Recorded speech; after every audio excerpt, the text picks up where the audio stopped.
Olá, Associação Espírita Célia Xavier. Olá, primeirão. Para quem não me conhece, sou Marina, coordenadora do primeiro ciclo da Associação Espírita Célia Xavier. Estou gravando esse vídeo no dia 14 de maio de 2020 e ele será divulgado neste sábado. Venho aqui hoje para trazer para vocês um estudo que já estava programado para o primeiro ciclo, que é Bem-aventurados os que são brandos e pacíficos. E eu quero iniciar esse estudo com uma frase de Gandhi, que ele fala assim: se toda a literatura espiritual da humanidade perecesse e só se salvasse o Sermão da Montanha, nada estaria perdido. Então a gente consegue ver a importância que esse sermão é para a gente. E o que é o Sermão da Montanha, também conhecido como Sermão do Monte? Jesus, depois que ele vê uma multidão de pessoas, ele decide subir no monte, se senta. E nisso os discípulos também se sentam aos seus pés e aí ele começa a proferir o sermão, que são as bem-aventuranças. E hoje eu quero trazer para vocês duas delas, que são bem-aventurados os mansos, porque eles possuirão a terra, e bem-aventurados os pacíficos, porque serão chamados filhos de Deus. É importante, quando a gente vai fazer essa análise de parábolas de muito tempo, a gente se atentar à interpretação. Porque, de acordo com séculos e séculos que essas passagens nos trouxeram, muitas das vezes elas foram mal interpretadas, né? Traduções imperfeitas, e aí a gente perde o real sentido de cada palavra e expressão. Então a gente precisa ficar atento a isso. E por isso eu venho trazer então qual que é o significado de bem-aventurado, que ele tanto fala nesse sermão. No dicionário, bem-aventurado é merecedor das graças divinas, quem é feliz. Mas que é essa felicidade, né, que a gente tanto fala? Na Bíblia nos diz: Jesus vem declarar quem são os que se encontram na situação mais propícia para receber o reino de Deus. Então nisso a gente consegue compreender que essa felicidade que ele fala não é a felicidade material, que muitas das vezes a gente usa no nosso dia a dia. É a felicidade do espírito, a felicidade que nasce do mais íntimo amor, né, de todas essas virtudes. Então ele nos traz essa bem-aventurados os mansos, porque eles possuirão a terra. Quando a gente analisa isso, a gente percebe que Jesus traz para a gente a lei da paciência, da brandura, e que ele condena qualquer ação contrária a isso. Até porque o legado do Cristo para a gente é a mensagem do amor, né? Então isso conduz totalmente essa lei dele. E bem-aventurados os pacificadores, porque eles serão chamados filhos de Deus. Olha que interessante, pacífico é um amigo da paz. Pacificador é aquele que, além de pacífico, trabalha, age em favor da paz. Jesus, aceitando por amor a cruz do Calvário, revelou-se pacífico. Perdoando os algozes, os agentes da crucificação, tornou-se pacificador. Então isso traz pra gente qual que é o real sentido de uma pessoa pacífica e pacificador, né? O pacificador, ele consegue agir com paz, mesmo em situações de violência, de atitudes de raiva, de briga, né? Ele continua centrado na paz. Tá, mas vocês podem estar me perguntando: Marina, mas eu não sou uma pessoa violenta? Pra que eu vou assistir esse estudo? Por que isso é importante pra mim?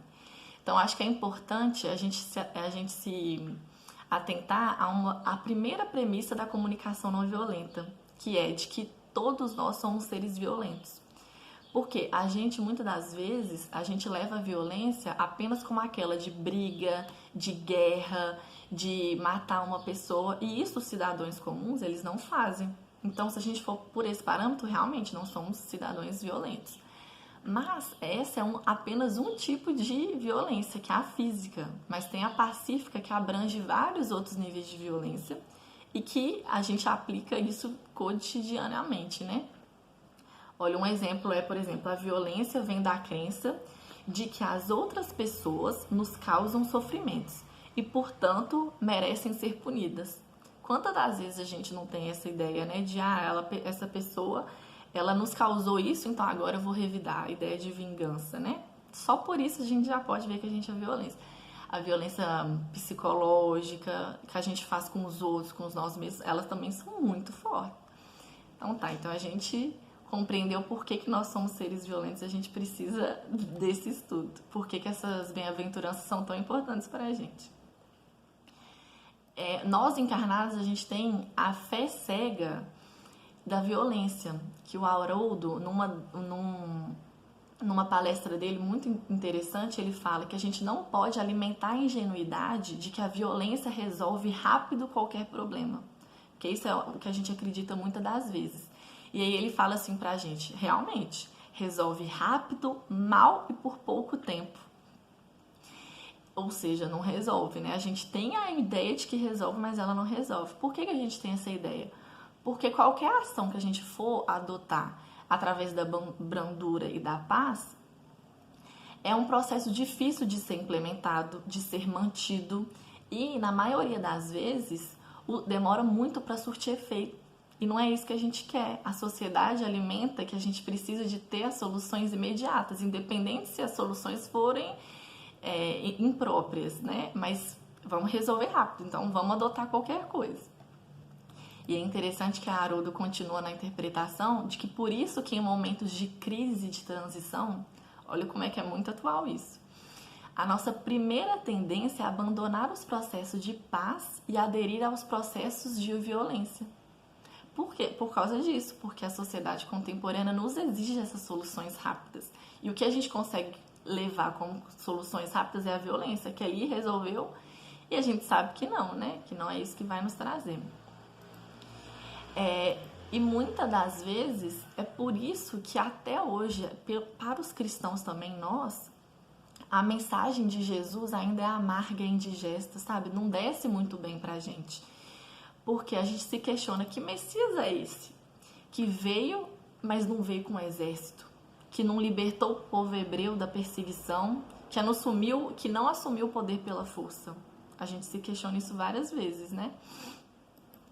E a gente sabe que Jesus, ele foi o exemplo, muito mais do que as palavras dele, ele trouxe o exemplo dele, que é isso que a gente tem que seguir, porque falar é fácil, né? E fazer. E ele conseguiu trazer essas duas coisas pra gente. É interessante que uma passagem do livro Paulo Estevão traz pra gente que Estevão foi preso e ele foi fazer um discurso no Sinédrio. E aí Saulo de Tarso interrogou para ele: que Messias é esse que você nos apresenta? Um enviado de Deus que não teve o poder nem para se libertar? Não teve força suficiente para descer da cruz injusta? É essa criatura sem poder, sem força que você quer que nós sigamos? Olha só como muitas das vezes nós adotamos essa postura de Saulo, né? Que a gente fica se perguntando, então tá, por exemplo, nessa situação da pandemia, por que Deus não resolve isso? Ele não é poderoso? O que tá faltando para ele? Poder? Deus é fraco? A gente se questiona, né? E olha a resposta de Estevão para Saulo. E o que espera você? Um dominador que viesse numa biga capaz de tombar ao primeiro buraco da estrada?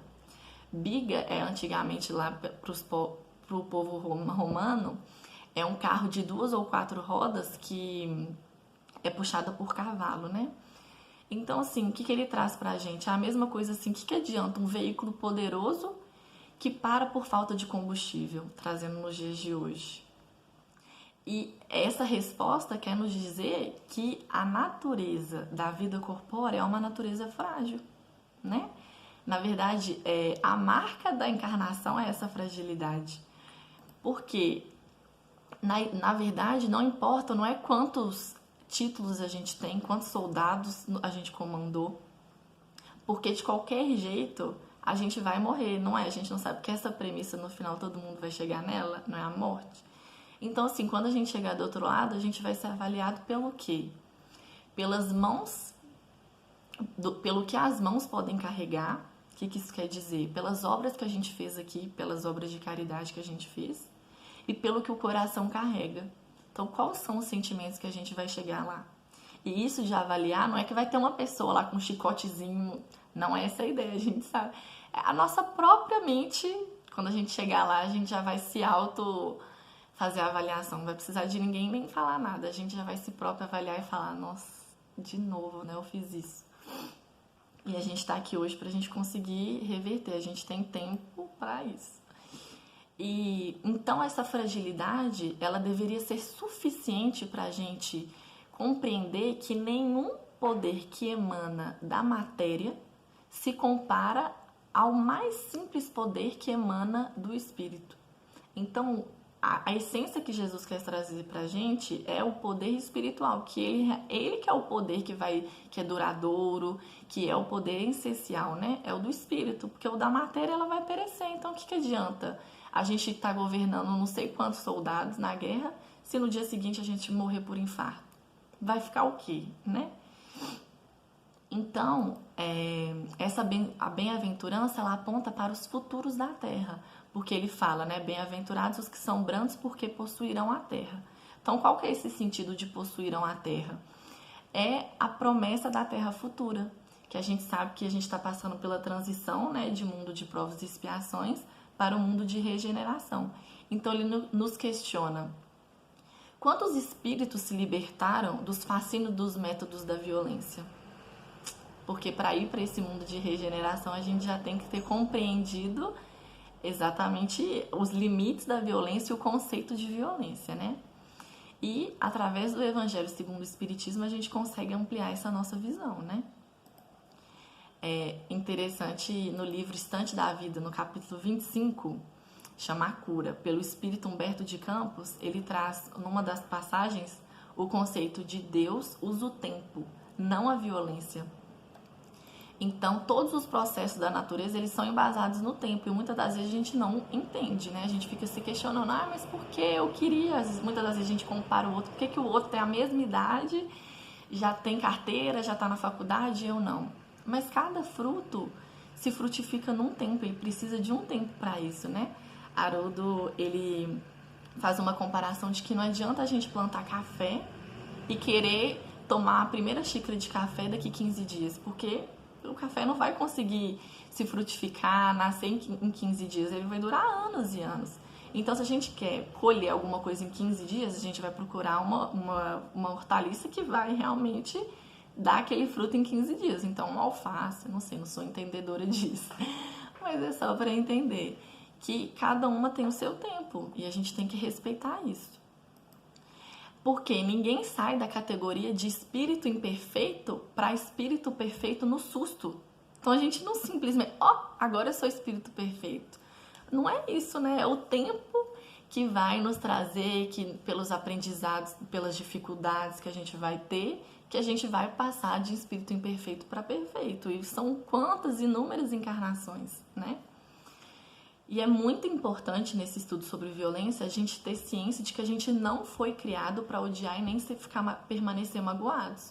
Que a gente foi criado para o clima da cooperação mútua, que a gente foi criado para o bem, né? E qualquer conduta contrária a isso, ela vai nos causar um mal, que foi o último estudo que eu dei falando da importância da mente para o nosso corpo, né? O quanto que a nossa mente, ela realmente vai trazer pra gente, se a gente tiver com pensamentos muito negativos, pode gerar uma doença. Então, assim, a gente tentar controlar ao máximo esse pensamento. A gente consegue ver isso num exemplo num trabalho, né? Se a gente estiver num ambiente de trabalho supercarregado de pessoas que estão estressadas, chefe, pressão, a gente não consegue trabalhar leve. A gente vai ficar contando segundo por segundo até da hora da gente ir embora. E o contrário, se tiver num ambiente de trabalho bom, que as pessoas carinhosas, tá todo mundo numa afinidade, num nível legal, a gente vai trabalhar e quando a gente vê, já são 5h30, não é? Então é essa que é a ideia que ele quer trazer pra gente. E ninguém constrói brandura por simplesmente achá-la bonita ou por ignorar a violência. Olha o que essa frase nos diz. Não é porque a gente, eu acho linda ser mansa, olha que lindo, a paz.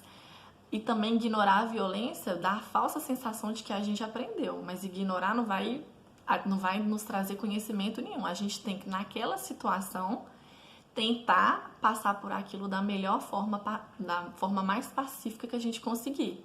E a gente vai errar, mas é errando que a gente vai saber, nossa, agora eu dei conta. Mas ignorando a violência, tipo assim, tem uma situação, minha mãe e meu irmão, situações assim, não vou entrar nisso porque eu sou uma pessoa passiva.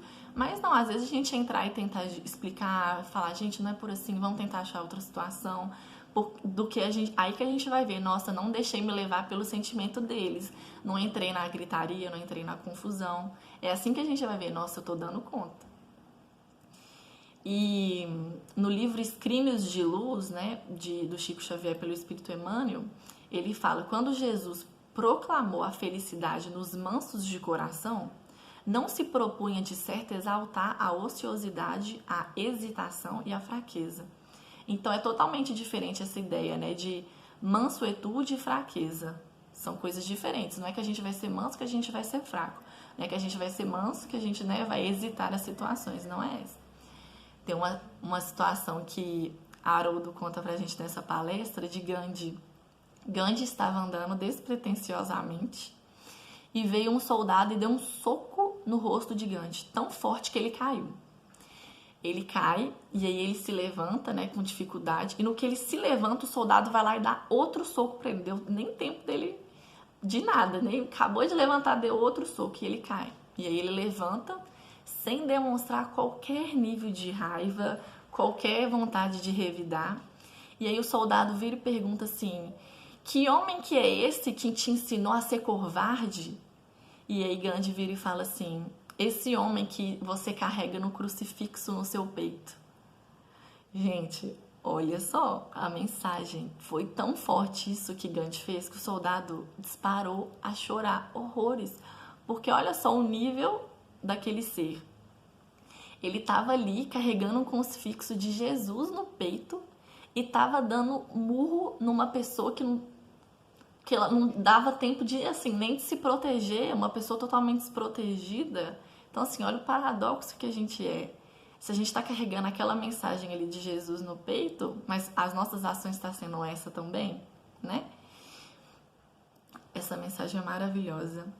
E eu concluo, então, esse estudo dizendo uma passagem do Evangelho segundo o Espiritismo, que é: quando a humanidade se submeter à lei de amor e de caridade, deixará de haver egoísmo.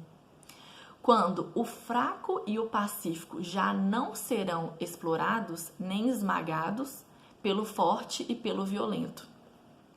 Tal a condição da terra, quando, de acordo com a lei do progresso e a promessa de Jesus, se houver tornado muito ditoso por efeito do afastamento dos maus. Está no Evangelho segundo o Espiritismo.